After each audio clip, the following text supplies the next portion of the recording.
¿Qué tal, hermanos y amigos? Una vez más nos encontramos los hijos del trueno con ustedes.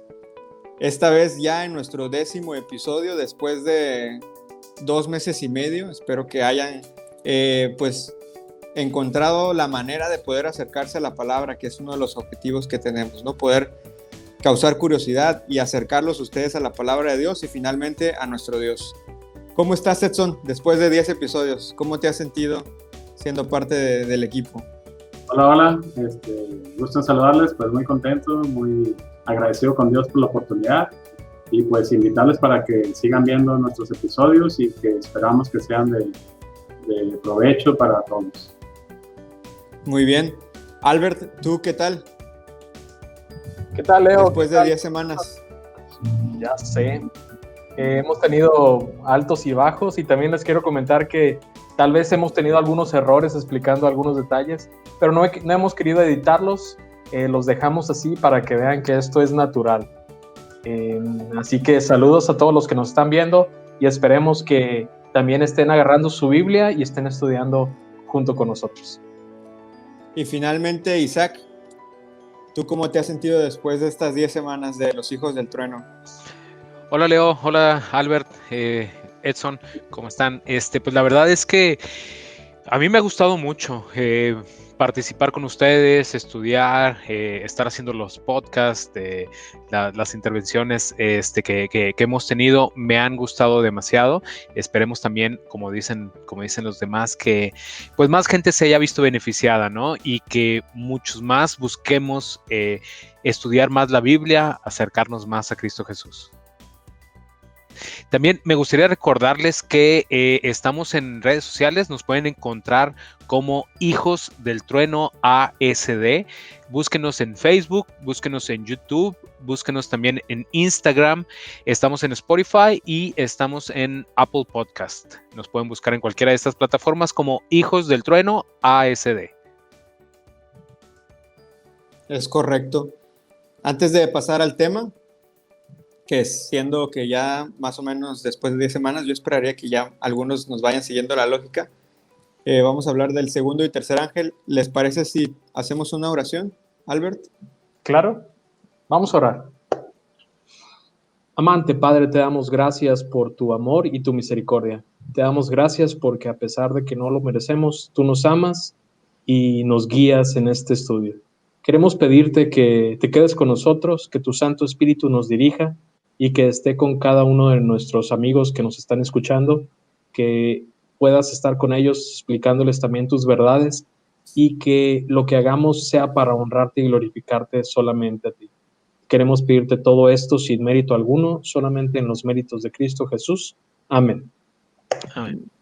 Bueno, como les comentaba hace un momento, esta ocasión, después de la semana pasada que hablamos del primer ángel, vamos a centrarnos en el segundo y tercer ángel. Decidimos hacerlo de esta manera, aunque en la línea de tiempo originalmente había un periodo intermedio, por así decirlo, que era el tiempo de angustia previo, para dejarlo como en la ocasión de las iglesias. No sé si algunos recordarán, pero aunque las iglesias tenían eventos en medio, en este caso teníamos el tiempo del fin y el clamor de medianoche en medio de las dos iglesias. Decidimos cerrar la parte de las iglesias para dejar por cerrado el tema y después movernos, aunque regresar un poquito en el tiempo. Lo mismo vamos a hacer con los mensajes de los tres ángeles. Vamos a terminar con ellos y después vamos a regresar quizás un poquito al tiempo de angustia previo y ya los temas que seguirán. El próximo sábado es un tema que creo que al menos a nosotros cuatro nos gusta mucho y van a ver al final, les vamos a comentar una pequeña sorpresita que tenemos para este próximo sábado. Perdón, viernes. Me sentí como cuando, mayonesa McCormick. No, bueno, es viernes. La semana pasada contestamos 4 preguntas básicas que creíamos que engloban lo necesario lo básico de la comprensión del mensaje del primer ángel. Era, ¿dónde está? ¿Cuál era el mensaje? No solamente en versículos, sino cuál es el mensaje real que había en ese movimiento, quién lo predicaba y finalmente, ¿cuándo lo hizo? La idea es que nosotros podamos responder estas mismas 4 preguntas en este segundo y tercer ángel, para que no digamos, oye, pues es que en el ángel pasado o en el segundo sí contestaste una pregunta, pero eso no lo explicaste en los otros 2. Entonces queremos que las 4 preguntas que hicimos queden claras para los 3 movimientos que existen. Vamos a decirlo así con esta palabra, movimientos, pero sabemos que es un mensaje a predicar, ¿no? Y bueno, entonces en eso nos vamos a centrar en este episodio. Entonces, comenzando, yo te preguntaría, Edson, lo más sencillo, ¿dónde está el mensaje del segundo ángel? Muy bien. Sí, como vimos en el tema anterior, vimos el mensaje del primer ángel. Empezamos ahí en Apocalipsis 14:6. Ahí empieza el mensaje del primer ángel. Y el segundo ángel se encuentra en Apocalipsis 14:8. Y te lo voy a leer, dice: otro ángel le siguió diciendo: ha caído Babilonia, la gran ciudad, porque ha hecho beber a todas las naciones del vino del furor de su fornicación. Entonces, despuesito del mensaje del primer ángel entra este mensaje que es el del segundo ángel. Los 3 vienen seguidos entonces, ¿no? La semana pasada vimos en la misma cita, estaba ahí unos versículos previos. Entonces, aquí estábamos hablando de que Juan estaba en Patmos, no sé qué les gusta, entre el 80 y 100 después de Cristo. Probablemente, más o menos ese era el periodo, ¿no? Quiero pensar. Y Babilonia, evidentemente, pues ya había pasado su época, ¿no? De hecho, si nos remontamos a los episodios 1 y 2 en los que hablamos de la estatua, de las bestias, de las bestias, perdón, Babilonia era el primer reino que se reconocía como delante del tiempo divino de Dios, ¿no? Babilonia ya había pasado su época, de hecho claramente lo sabemos porque en la época de Jesús era el imperio romano el que estaba en su máximo apogeo. ¿Por qué ahora entonces Isaac nos habla de Babilonia? ¿A qué realmente se refería este mensaje? Muy bien, bueno, en este momento el mensaje del segundo ángel está haciendo el llamado al pueblo de Dios a salir de Babilonia. Si recuerdan, bueno, Babilonia viene de Babel. La palabra Babel significa confusión. Y bueno, me gustaría comentar esto. Cuando este movimiento, liderado por Guillermo Miller, estaba predicando el pronto advenimiento de Cristo Jesús para 1844, ellos pues no se quedaron con el mensaje, ellos empezaron a llevar este mensaje a sus iglesias y no nada más esto, algunas verdades que empezaron a descubrir, empezaron a llevarlas a sus iglesias. Ya habíamos dicho en programas anteriores, este movimiento no estaba conformado por una sola iglesia, pertenecían, era un movimiento interdenominacional o tenían muchas denominaciones y los llevaron el mensaje a sus iglesias. El detalle es que este mensaje no fue abrazado por todas estas denominaciones e incluso se obligó a que ellos empezaran a juntarse de manera separada de sus iglesias. De esta manera, ellos empiezan a juntar solos y empiezan a escuchar este llamado en sí. Las iglesias, al empezar a rechazar la luz bíblica que estaba siendo revelada, hasta cierto punto entra en una confusión a la cual Dios pide que salgamos. En este caso, por eso se le llama Babilonia, porque es confusión, y por eso Dios estaba pidiendo a su pueblo que saliera de ahí. Bueno, más o menos por lo que platicas, yo al menos ya me empezaría a hacer una idea de cuándo ocurre este movimiento. Pero específicamente, ¿qué fechas tenemos al respecto, Albert? Fíjate que igual que al mensaje del primer ángel, el mensaje del segundo ángel no tiene su cumplimiento específico en un solo año. Hablábamos en el programa anterior que el mensaje del primer ángel fue predicado a principios de la década de 1840. Fue predicado el mensaje del primer ángel durante todo este periodo. También el mensaje del segundo ángel es un periodo por el que se predica. ¿Cuándo encontramos nosotros su primer aparición, el conflicto de los siglos nos dice que el mensaje del segundo ángel de Apocalipsis 14 fue proclamado por primera vez en el verano de 1844. Y esto es, como lo decía Isaac, justo antes del chasco, incluso justo antes de que se entendiera el mensaje del primer ángel, se predica el mensaje del segundo ángel. ¿Cómo se predicó? Cuando ellos iban a sus iglesias, recordemos, por ejemplo, Guillermo Miller era bautista, la hermana White era metodista, había de otras iglesias, era un grupo interdenominacional en el que todos estaban juntos esperando la venida de Cristo, pero había iglesias que se oponían a este mensaje y decían, no, Cristo no va a venir, nadie sabe el día y la hora, y empezaron ahí con algunas cosas, y a pesar de que el periodo no marcaba ese suceso, hubo que tomar una cierta decisión entre si seguir a lo que decía la iglesia a la que pertenecían o seguir al movimiento millerita. Y ahí es justamente cuando empieza este mensaje con la salida de algunos en el verano de 1844. Pero también es claro lo que dice la hermana White en el conflicto de los siglos. Dice que el mensaje del segundo ángel no alcanzó su cumplimiento total en 1844. Dice que las iglesias fueron decayendo poco a poco. Después del gran chasco, hay que recordar que decían, ¿ahora qué hacemos? Y los que dirigían el movimiento millerita les dijeron a cada uno, regrésense a sus iglesias. Ellos regresaron a sus iglesias. Pero para este punto, muchos ya habían conocido el mensaje del santuario celestial.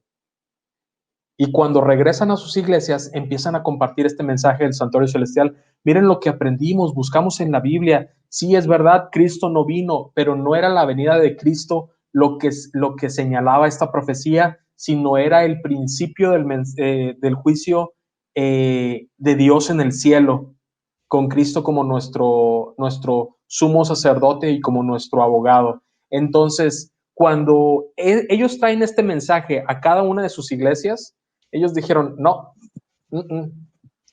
tenemos nuestro credo, nosotros ya tenemos nuestras creencias aquí, y o ya tuviste oportunidad en tu movimiento millerita y viste que fracasaron. Ahora o te acatas a nuestras creencias o ahí está la puerta. Y esto fue lo que pasó con muchos. Muchos tuvieron que salir de sus iglesias en años subsecuentes al chasco, porque las iglesias no permitían que entraran estos nuevos mensajes a las iglesias ya formadas. Fueron saliéndose y se vio la necesidad de conformar un grupo, y ahí es en donde empieza el primer grupo que se podría considerar como la Iglesia Adventista del Séptimo Día, que después se llega a formar con nombre hasta 1863. Pero entonces en un periodo después de entre 1844, pongámosle unos 4 o 5 años, y algunos un poquito más, se estuvo predicando este mensaje de salir de Babilonia. Y no por decir que las iglesias fueran Babilonia, sino más que nada a salir de la confusión. Dios ya había abierto el mensaje de Daniel, el librito ya estaba abierto, ya se podía entender este mensaje, y Dios quería que encontráramos la verdad, que fuéramos a la Biblia, que la estudiáramos y que pudiéramos estar todos unidos en la verdad. Oye, Albert, y digo, aunando un poco en lo que comentas, ya está abierto el libro de Daniel, ya se puede entender el mensaje, es correcto. En Daniel 12, capítulo 12, versículo 4, dice también que la ciencia iba a aumentar, el conocimiento, en este caso de Dios, y es debido a esto que se empezaron a descubrir muchas verdades bíblicas, ¿no? O sea, durante este momento, este movimiento, empezaron a descubrirse muchas verdades bíblicas, incluida la del sábado, que ya había gente que lo guardaba así, pero no el común de todos los cristianos. Y bueno, cuando estos los llevan cada uno a sus iglesias, es por eso, fue un golpe tal que les dicen, no, o sea, aquí no vas a venir a decirnos, o sea, qué es lo que vamos a creer, y fue lo que llevó a esa, pues a excomulgarlos o a retirarlos, a obligarlos a que se juntaran, ¿no? Es correcto. De hecho, una de las cosas que ahorita mencionaba Albert, que los rechazaron por estos nuevos, voy a decir pensamientos, no usar la palabra creencias en este momento todavía. ¿Ustedes creen que eso pues fue una parte, digamos, fundamental en la formación del credo adventista, porque pues sabemos que, por ejemplo, hace unos 10 años se agregó todavía una creencia, ¿no? La de crecer en Cristo, que teníamos 27, ahora tenemos 28. No se cerró la puerta a algo nuevo, ¿no? Y a medida que desde los 1860 hasta hoy, las creencias fundamentales de los adventistas, las doctrinas han cambiado, ¿no? Sí, sí, sí. Y recuerda que en nuestra iglesia no tenemos un credo tal cual lo tienen las otras iglesias, un credo, por así decirlo, cerrado. Nosotros creemos que la Biblia es nuestro credo, todo lo que se basa en la Biblia es lo correcto, y también creemos que tenemos una luz que es creciente. Es decir, si hay una luz que viene en el futuro, tenemos que ir a la Biblia, tenemos que ver a la ley y al testimonio. Y si no dice conforme a esto, no, lo rechazamos. Pero si se puede comprobar con la Biblia, no podemos estar cerrados a algo que es bíblico. Sí, por eso te digo, esa naturaleza de lo que ocurrió con los pioneros permeó de tal manera que este es el pensamiento que ahora la iglesia tiene, ¿no? No podemos cerrarnos a que si un mensaje de Dios es claro, lo vamos a rechazar. Pues no. Creo que eso fue, pues, de cierta manera fundamental, ¿no? Sí. Fue necesario para que nosotros ocurriéramos y la iglesia adventista se formara tal como es ahora. Ahora, entonces, yo te preguntaría, Edson, ¿quiénes son este grupo? ¿Quiénes proclaman este mensaje? ¿A quién se le revela el mensaje del segundo ángel?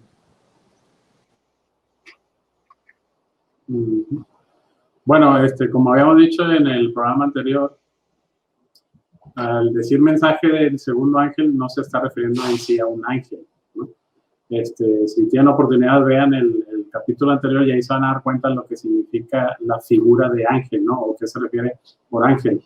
En resumen, así, pues más o menos quiere decir que es un mensajero. Ángel es igual a mensajero. Y lo que es el predicar las buenas nuevas o el predicar el evangelio, pues se le dio a nosotros, a los hombres, a los humanos, ¿no? Entonces nosotros somos los que vamos a llevar ese mensaje, los que llevaron ese mensaje cuando fue, y los que seguimos llevando ese mensaje. Entonces se refiere al ser humano en sí. En ese momento diríamos que la iglesia adventista fue el mensajero de estas buenas nuevas. Pues no era una iglesia en sí. O sea, si recuerdas, y también creo que lo dijimos en el programa pasado, se puede decir como tipo un movimiento, ¿no? O sea, a Guillermo Miller se le reveló o tuvo nueva luz, entonces él empezó a compartirla y gente de diferentes iglesias, de diferentes denominaciones se fueron juntando. Entonces, a ese grupo de gente que se fue juntando, pues les decían adventistas. ¿Por qué? Porque creían en el advenimiento. O sea, y en ese momento se estaba predicando la venida de Cristo, la segunda venida de Cristo. Entonces, toda esa gente, es como cuando empezaron los cristianos, ¿no? Empezaban a creer en Cristo y pues son cristianos, porque creen en Cristo. Entonces, ahora empezaban a creer en el advenimiento, pues los adventistas. O sea, ¿por qué? Porque fulanito era metodista, pero pues ya no, porque pues trae otras ideas, cree en el advenimiento, pues se fue. Y era bautista, pero se fue. Entonces, formaron los adventistas, ¿no? Muchos dicen, pues esos son los adventistas del séptimo día. No son los adventistas del séptimo día. ¿Por qué? Porque en esa fecha, en ese inicio del movimiento, no existía la iglesia adventista del séptimo día como tal. Hasta después de ciertos años, que ya nos dijo Albert, fue cuando se empezó a fundar la iglesia adventista del séptimo día. A lo mejor los agarro en curva, pero ¿se acuerdan en dónde fueron llamados los discípulos cristianos por primera vez? Antioquía. En Antioquía. ¿Y cuándo fueron llamados los cristianos adventistas por primera vez? ¿Dónde? ¿Alguien sabe? No me acuerdo. Cuando pero estaría chido, ¿no? Pudiera ser cuando ven ascender a Cristo, cuando se va al cielo, que el ángel que está ahí les dice, ¿por qué se preocupan? O sea, así como lo han visto ir, así vendrá. Entonces ahí ellos ya empezaron a creer en esa segunda venida de Cristo, ¿no? Entonces ahí podría ser adventista. Y digo, básicamente... pero hablo de la época que me decías ahorita. Pues después de 1844. Bueno, antes de 1844, lo que dijo Albert, justito un poquito antes que empezó el mensaje del segundo ángel, ¿no? Sí, de hecho a los mileritas se les llamaba un movimiento adventista, por así decirlo, porque esperaban el segundo advenimiento, pero específicamente no sé. De hecho, había una cita ahí de la hermana White a ver, déjenme, la busco rápido. En La, Historia de la Redención, la que dicen los adventistas, dice, ajá, los adventistas cuando vieron a las iglesias rechazaban el testimonio de la palabra de Dios, no pudieron considerarlas más como parte de la iglesia de Cristo. Y ahí, pues, ahí ella ya se refiere a ese grupo como los adventistas. Uh-huh. Yo pensaría que era en la ciudad de ellos, no sé, Maine o Rhode Island, no sé. sí, pues, Por ahí debieron haber sido llamados adventistas por primera vez. donde se dio el movimiento. De hecho, la iglesia adventista como tal, como nombre, fue instituida cuando se hizo el primer congreso de la conferencia y fue en Battle Creek en 1863. No sé si antes se les llamaba adventistas, supongo que sí. Igual y ellos mismos se autodenominaban como adventistas desde antes. Digo, ya aquí simplemente se estipuló, digamos, en papel, ¿no? Es correcto. Entonces, desde antes ellos se podían autodenominar como adventistas. ¿Por qué? Porque esperaban el advenimiento de Cristo Jesús. Sí. Bueno, hasta aquí el mensaje del segundo ángel. Ya contestamos las 4 preguntas. ¿Quién? Pues nosotros, los hombres. Bueno, tal vez nosotros no, pero en el pasado. ¿Cuándo? Alrededor de verano de 1844, según lo que leemos en El conflicto de los siglos. ¿A qué se refiere este mensaje? A pues abandonar la confusión en la que vivía el movimiento protestante en general, en el que pues se negaba tal vez de alguna manera la segunda venida de Cristo, específicamente en ese momento, y que en realidad era el ministerio de Cristo en el santuario celestial, ¿no? Una vez que el grupo lo comprendió, ahora se invitaba a otros a abrazar esta verdad, pero la rechazaron. Entonces se creó un grupo que abandonó sus iglesias, no porque quisieran, sino porque fueron expulsados, ¿no? Uh-huh. Y esto lo encontramos en Apocalipsis 14. Ahora vamos a pasar al tercer ángel, ya el último de los 3 que tenemos, al menos en este capítulo de Apocalipsis. ¿Dónde se encuentra y a qué se refiere este mensaje de Isaac? Bueno, en cuanto a dónde se encuentra, creo que tú mismo nos estabas dando la respuesta. Los mensajes de los 3 ángeles vienen consecutivos uno detrás de otro, y pues es en Apocalipsis número 14. El mensaje del tercer ángel lo encontramos a partir del versículo 9, donde dice, y el tercer ángel lo siguió diciendo a gran voz, si alguno adora a la bestia y a su imagen, y recibe la marca en su frente o en su mano, él también beberá del vino de la ira de Dios, que ha sido vaciado puro en el cáliz de su ira, y será atormentado con fuego y azufre delante de los santos ángeles y del Cordero. Y el humo de su tormento sube por los siglos de los siglos, y no tiene reposo de día ni de noche los que adoran a la bestia, a su imagen, ni nadie que recibe la marca de su nombre. Aquí está la paciencia de los santos, los que guardan los mandamientos de Dios y la fe de Jesús. En cuanto a dónde, pues lo encontramos aquí en Apocalipsis 14, los versículos del 9, leímos hasta el 12. En cuanto a, de qué se trata este mensaje, yo creo que podemos sacar muchos puntos, muchas enseñanzas o advertencias inclusive de este mensaje. Me gustaría centrarme en algunos puntos importantes. Por una parte, pareciese ser que el versículo 12 como que está separado del mensaje en sí. El versículo 12, aquí está la paciencia de los santos, los que guardan los mandamientos de Dios y la fe de Jesús. En este caso, como habíamos visto en el mensaje del primer ángel, era un mensaje que anunciaba el juicio, decía, el juicio viene. El mensaje del segundo ángel es un mensaje donde se anuncia al pueblo de Dios a que salga de la confusión, a que salga de Babilonia. En este caso, en este mensaje, se habla de, ¿qué características va a tener este pueblo de Dios? Pero también, también se habla de algunos datos importantes. Bueno, primero que nada, las características. Me gustaría centrarme va a ser un pueblo, van a ser personas que van a guardar los mandamientos de Dios. Y esto es importante porque hoy en día hay muchas personas, hay unos que sí creen que se deben de guardar los mandamientos, hay otros que creen que los mandamientos ya no están vigentes, pero lo importante aquí nos está diciendo que este pueblo en el fin del tiempo, en estos momentos, guardan los mandamientos de Dios y los mandamientos de Dios los conocemos.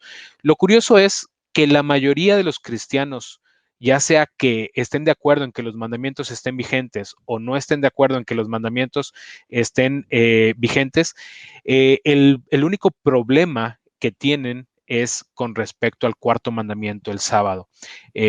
Aun y cuando crean que están vigentes, creen que el día del Señor no es el sábado, es otro, es el domingo. Sin embargo, si nosotros hacemos un estudio en la Biblia, encontraremos que Dios no cambia. Dios no es hombre para cambiar. El sábado está vigente y las personas que guardan o este movimiento, este grupo de personas que guardan los mandamientos de Dios van a ser especiales. También hay otra parte en donde dice en el versículo 9, si alguno adora a la bestia y a su imagen y recibe la marca en su frente o en su mano. Esto es importante porque el adorar a la bestia es hacer lo que la bestia quiere, lo que la bestia dice. En este caso, la marca de la bestia en la frente o en la mano quiere decir que lo hace ya sea por obra o por convicción, porque así lo cree. Y esto es algo que tenemos que tener cuidado. Muy bien, nada más saber cuál es la voluntad de Dios para no caer y hacer la voluntad de la bestia, ni por convicción, ni por obra, ni por mano. Yo quiero hacer un comentario aquí. Fíjate que, como bien decía Isaac, el mensaje se divide en dos partes. Una es una advertencia contra los que aceptan a la bestia y la siguen, ya sea por su marca en la frente o en la mano. Y la otra es lo que está pasando con el pueblo de Dios. Y el mensaje del tercer ángel nos pone lo que va a pasar. El mundo se va a polarizar entre el pueblo de Dios y los que siguen a Satanás, aunque ellos no piensen que siguen a Satanás. Y lo mismo pasó en el Génesis, cuando Dios les permitió a Adán y Eva tener hijos, y de los hijos de Caín salieron todos los hijos de los hombres, y después cuando nació Set y le nacieron hijos, de ahí vinieron los hijos de Dios, y estaba la familia de los hijos de Dios y los hijos de los hombres. Y unos eran los que estaban en el mundo y seguían el mundo, seguían a Satanás, y otros los que seguían a Cristo. Lo mismo va a pasar ahora en el mensaje del tercer ángel y se nos presenta de la misma manera. Va a ser un punto que va a estar polarizado. Los que quieren estar bien con el mundo y los que quieren estar bien con Cristo. Y quiero enfocarme específicamente en el mensaje que da de los que quieren estar bien con Cristo. Dice, aquí está la paciencia de los santos. Isaac ya nos estaba comentando un poquito de que también tienen la característica que guardan los mandamientos de Dios, pero también se nos dan otras características. Son pacientes y son santos. ¿Y quién me ayuda a definir qué es la santidad? Es ser apartado para Ser Dios. apartado Correcto. para Dios, es estar apartado para Dios específicamente. Eso es ser santos. Y en la paciencia, fíjense, quiero leer unos versículos. Los encontramos en Romanos capítulo 5, versículo 3 y 4. Romanos 5, 3 y 4. Y dice, y no solo esto, sino que también nos gloriamos en las tribulaciones, sabiendo que la tribulación produce paciencia, y la paciencia prueba, y la prueba esperanza. Y fíjense, el mensaje del tercer ángel nos presenta un mundo polarizado, los que siguen a Satanás y los que siguen a Cristo. Y en este mundo polarizado, cuando hay dos bandos en el fútbol, cuando hay dos barras de los dos equipos y las dos barras están en contacto, ¿qué pasa? Hay fricciones.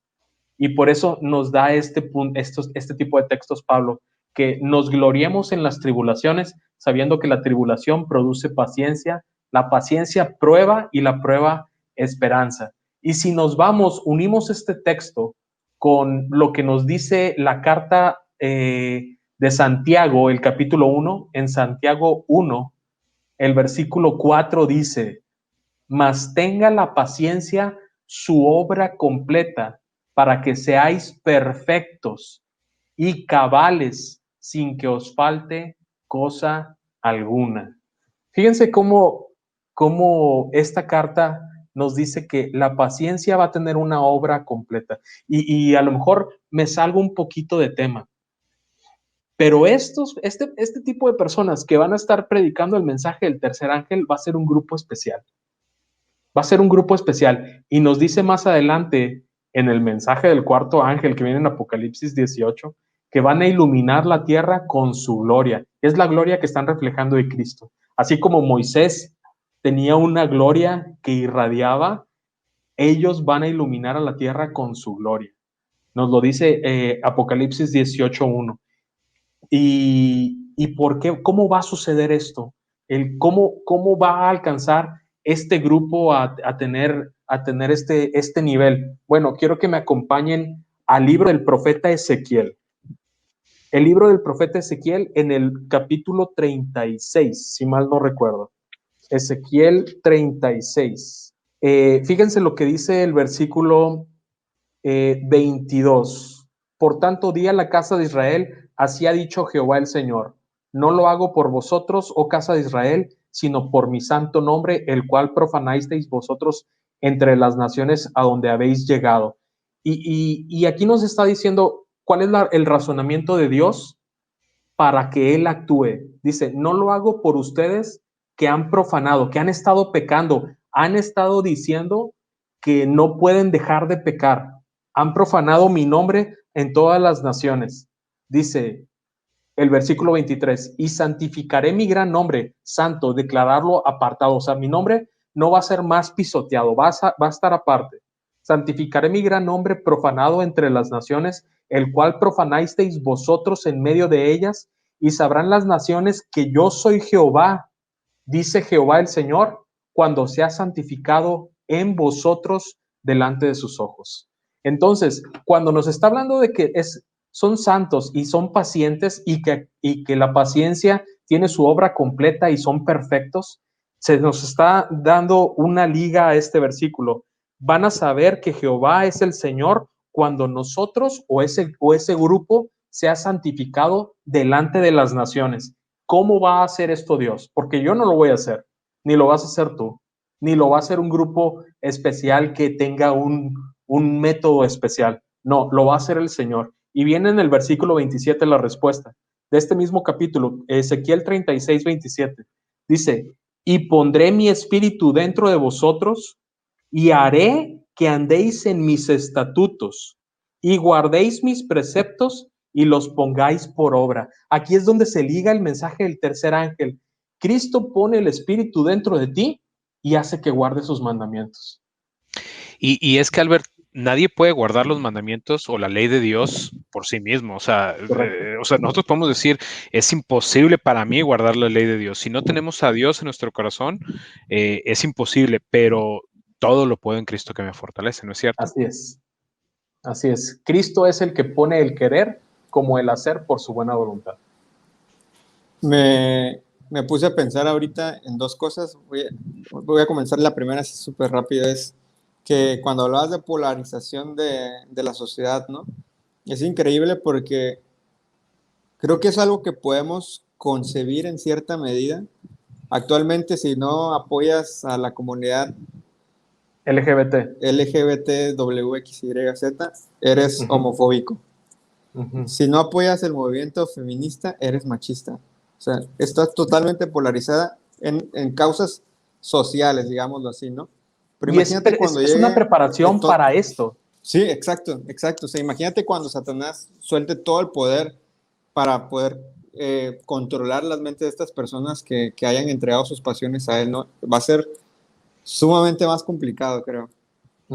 Y lo segundo que me puse a pensar es cuando hablaste de que íbamos a iluminar, porque somos nosotros, creo, espero, a la tierra con la gloria de Dios, ¿no? Y a mí me recuerda mucho Romanos 8, A ver, déjame, lo tenía aquí ahorita, lo estaba buscando. Es Romanos 8:19, donde dice, porque el anhelo ardiente de la creación es aguardar la manifestación de los hijos de Dios. Y yo no sé si sea la explicación, pero a mi parecer está hablando no solamente de, obviamente, un perro, un gato, el sol, la luna, no esperan que nosotros manifestemos el carácter de Dios aquí, ¿no? Estamos hablando de, pienso yo, de seres de otros mundos que también están siendo testigos de todo esto, ¿no? Y cuando nosotros hayamos manifestado la gloria de Dios aquí, ellos también van a ser testigos de ello y de la justicia de la ley de Dios. Puede ser, y fíjate que porque Pablo en ese texto está hablando que la creación, hablando de este mundo, fue sujeta al pecado, porque cuando nosotros pecamos, no nada más el hombre se corrompió, sino los animales y la naturaleza, o sea, el medio ambiente, la tierra, toda está corrupta. Pero dice creación, no se limita nada más a la tierra. Tal vez tenga razón. Específicamente, el texto va más en el contexto de que la tierra misma, por estar sujeta a esta caída, está esperando que nosotros manifestemos la gloria del Señor para que ella sea liberada. Pero tal vez también dice Pablo que somos un espectáculo al universo y que ellos mismos están al pendiente de lo que está pasando con nosotros. Yo creo que sin duda alguna ellos también están expectantes a que todo esto acabe. Sí. Y a mí me gustaría agregar algo. Este texto se encuentra en Mateo 5. Mateo 5 es del 14 al 16 cuando habla de la luz del mundo. Y yo creo que va directamente relacionado a lo que estábamos comentando de Apocalipsis 18, como un ángel desciende del cielo y alumbra a la tierra con su gloria, ¿no? Evidentemente este ángel no es un ser celestial, es el pueblo de Dios reflejando el carácter de Cristo Jesús, como lo mencionaba Albert. Yo creo que después en otros temas vamos a hablar específicamente de este ángel. Pero bueno, aquí en Mateo 5, el versículo 14 dice, vosotros sois la luz del mundo. El Señor Jesucristo nos está diciendo a nosotros, ustedes son la luz del mundo. Se lo está diciendo a los apóstoles, se lo está diciendo a todos los cristianos, a todos aquellos que hayan decidido entregar su vida a Cristo. Una ciudad asentada sobre un monte no se puede esconder, ni se enciende una luz y se pone debajo de un almud, sino sobre el candelero y alumbra a todos los que están en casa. Y en el versículo 16 finaliza diciendo, así alumbre vuestra luz delante de los hombres, para que vean vuestras buenas obras y glorifiquen a vuestro Padre que está en los cielos. Evidentemente, esta luz no es propia. Es una luz derivada de haber estado en comunión con el Señor Jesucristo, y también las buenas obras que van a ver los demás en nosotros no son buenas obras propias o nuestras o por nuestro carácter bueno y bondadoso, sino porque esto va a ser un reflejo de que el Espíritu Santo vive en nosotros, así como lo comentaba Albert leyendo el profeta Ezequiel, ¿no? Vive en nosotros y así vamos a alumbrar a los demás y van a sentir esa necesidad de venir a glorificar al Padre, no de exaltarnos a nosotros. Creo que es un mensaje bastante extenso comparado con los demás, ¿no? O mucho más complejo de explicar, diría yo, en pocas palabras. Ahora nos falta contestar cuándo fue proclamado este mensaje. Muy buena pregunta. Y miren, amigos que nos escuchan, yo creo que esa respuesta se las vamos a deber. No porque no la tengamos, sino porque queremos profundizar más en este tema. Y de hecho va a ser nuestro siguiente tema. Vamos a tener también un invitado especial que esté con nosotros. Y vamos a ver el cuándo. Lo que sí les puedo decir es que este mensaje ya empezó a ser proclamado. La hermana White, de hecho, tiene citas en las que lo habla como un mensaje presente y pasado. O sea, por ejemplo, dice ella, el mensaje del tercer ángel es representado como volando por en medio del cielo. Esto es ahorita en el presente, para mostrar que el mensaje ha de ir por toda la longitud y la anchura de la tierra es el mensaje más solemne que ha sido dado jamás a los mortales. Todos los que se proponen relacionarse con la obra deben sentir, en primer lugar, la necesidad de educarse y de adquirir una preparación cabal. Es necesario hacer planes y esfuerzos para el perfeccionamiento de los que se proponen entrar en cualquier ramo de la obra. Y también nos dice que la hermana White habla en numerosas ocasiones y lo menciona como esto, como una verdad presente. Así que este es un mensaje que ya ha tenido, ya ha comenzado, ya se ha estado predicando, pero también quiero comentarles algo que también dice la hermana White referente a esto. Dice la hermana White en Mensajes Selectos tomo 1. Mensajes Selectos tomo 1, página 276. Dice que cuando se presentó este mensaje, de hecho dice, no voy a leer todo. La falta de voluntad para renunciar a opiniones preconcebidas y aceptar esta verdad, se está refiriendo a este mensaje, fue la principal base de oposición manifestada en Minneapolis contra los mensajeros del Señor expuestos por los hermanos E.J. Wagoner y A.T. Jones. Suscitando esta oposición, Satanás tuvo éxito en impedir que fluyera hacia nuestros hermanos en gran medida el poder especial del Espíritu Santo que Dios anhela impartirles.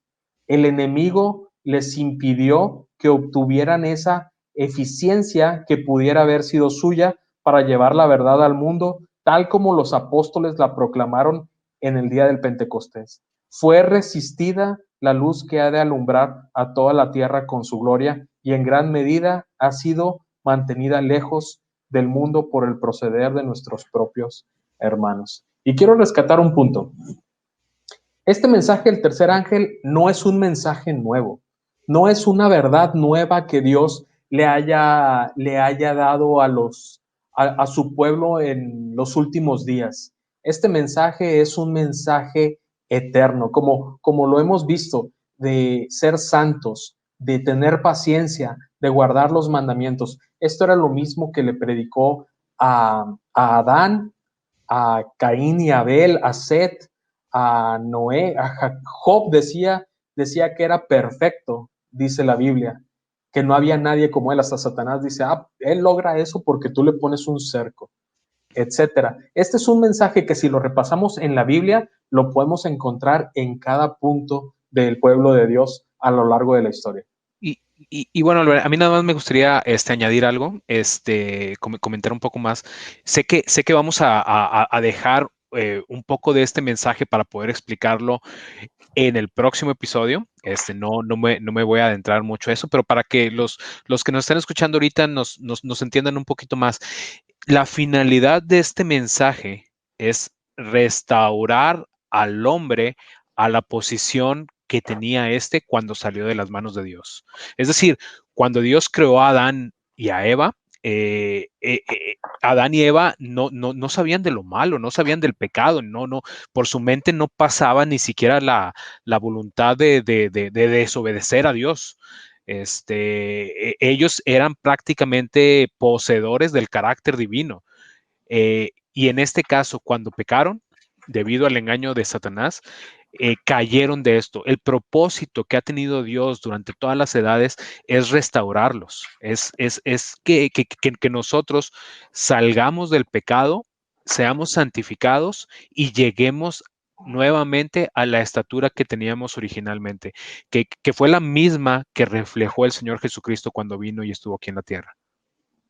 Entonces, el propósito de este mensaje es que nosotros volvamos o que dejemos que el Espíritu Santo nos transforme y podamos llegar a tener el carácter de Cristo nuevamente. Yo creo que, bueno, a mí me queda claro por lo que están comentando que el mensaje del tercer ángel se sigue predicando o se debería seguir predicando hasta ahora. ¿Estoy entendiendo? Sí, y de hecho también déjame comentarte lo siguiente. La hermana White tiene un texto en el que nos dice cuándo termina de predicarse este mensaje. Déjame te lo leo. Viene en Primeros Escritos, en la página 279. Dice, y de hecho el subtítulo de este tema es la terminación del tercer mensaje. Dice, se me señaló la época en que terminaría el mensaje del tercer ángel. El poder de Dios había asistido a sus hijos, quienes después de cumplir su obra estaban preparados para sobrellevar la hora de prueba que les aseguraban. Habían recibido la lluvia tardía o refrigerio de la presencia del Señor y se había reavivado el viviente testimonio. Por todas partes había cundido la postrera gran amonestación, agitando y enfureciendo a los moradores de la tierra que no habían querido recibir el mensaje. Vi un ángel que iba y venía de uno al otro lado del cielo, un ángel con un tintero de escribano en la cintura regresó de la tierra y comunicó a Jesús que había cumplido su encargo, quedaban sellados y enumerados los santos. Aquí es cuando termina de predicarse el mensaje. Justo cuando cae la primer plaga, nosotros podemos estar seguros, no, a lo mejor llegué a una conclusión que a lo mejor algunos no entienden, lo vamos a ver más a profundidad en otros programas, pero justo cuando cae la primer plaga y se cierra el tiempo de gracia, se termina de predicar el mensaje del tercer año. En realidad, bueno, creo que con esto sí me queda claro que lo que dije hace un momento estaba en lo correcto, ¿no? Se sigue predicando y va a terminar hasta un punto en el futuro.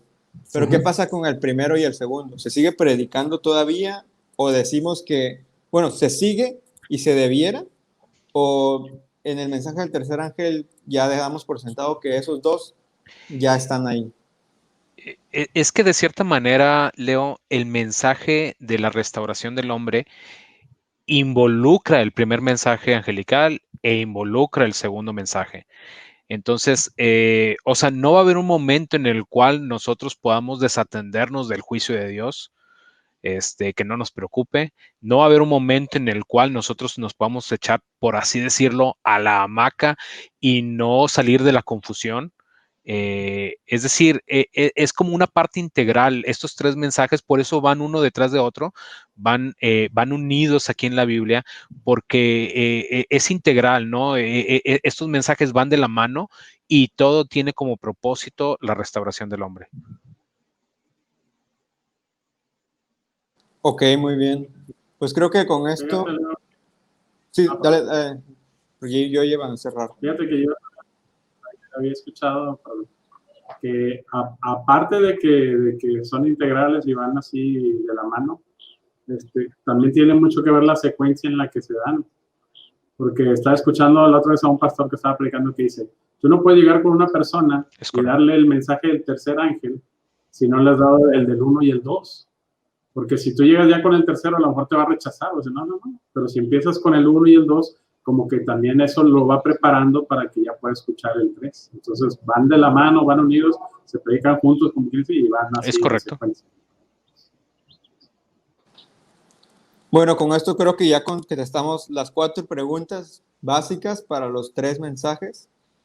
El primero en el episodio pasado y los últimos 2 en este episodio, ¿no? La única que quedaría pendiente es la que vamos a tocar en el próximo programa, que es cuándo. Ya sabemos que sigue predicando, ya sabemos cuándo va a terminar de predicarse o cómo reconocer que ya se terminó de predicar, pero no sabemos hasta ahorita cuándo comenzó, que eso es precisamente lo que dijo Albert que trataríamos en el próximo episodio, que el tema es... 1888. Ya dijimos el cuándo. Yo por eso no quería contestar. Y esto es Tanto sí. Leo y... Estábamos haciendo la expectativa y bueno, ya salió. Y esto es qué pasó dentro de la iglesia adventista cuando empieza esta predicación, quiénes traen este mensaje a nuestra atención, de qué se trató, qué ocurrió en el mensaje. No es tanto, ya vimos la parte bíblica del mensaje, ahora vamos a ver la parte de la historia denominacional y cómo nos afecta a nosotros hoy en día.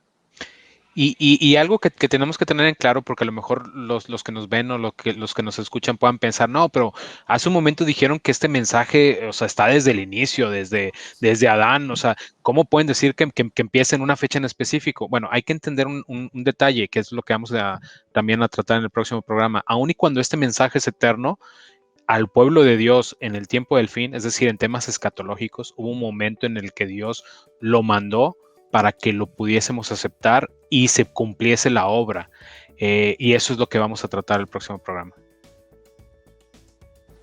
De hecho, así un comentario rápido, recuerdo cuando nosotros íbamos aprendiendo en historia denominacional, el pueblo de Dios del Antiguo Testamento y sus características, el pueblo de Dios del Nuevo Testamento, el pueblo de Dios, y así en cada una de las etapas que nosotros también vimos en la parte de las 7 iglesias, había una característica en particular que todos compartían, y era que todos guardaban los mandamientos de Dios, ¿no? Uh-huh. Y por ahí va la parte de que tú mencionabas ahorita, ¿no? En la que se invita al pueblo a adoptar esta verdad también. Pues bueno, no queda más de mi parte, creo que ya les platicamos. El próximo sábado vamos a tener un invitado muy especial para nosotros, para hablar de este tema de 1888, que es lo que ocurrió dentro de la ya iglesia adventista. Para entonces ya era la iglesia adventista del séptimo día, ya se había organizado. Entonces vamos a conocer un poquito de lo que ocurrió, ya lo dijeron todos, y esperamos que con esto podamos dar por concluido, al menos en concepto, lo del tema del mensaje del tercer ángel, ¿no? Y poder continuar. Y ya con esto también comprender muchas cosas importantes de la doctrina adventista y del testimonio que nosotros todavía tenemos que predicar. Bueno, entonces nos despedimos. Nos vemos la próxima semana en punto de las 7. El viernes estamos soltando nuestros videos, así que sigan sintonizándonos y atendiendo a nuestros programas. Nos vemos. Y si Jesús pudo cambiar a Juan y Jacobo, también nos puede cambiar a nosotros. Amén. Amén. Hasta luego.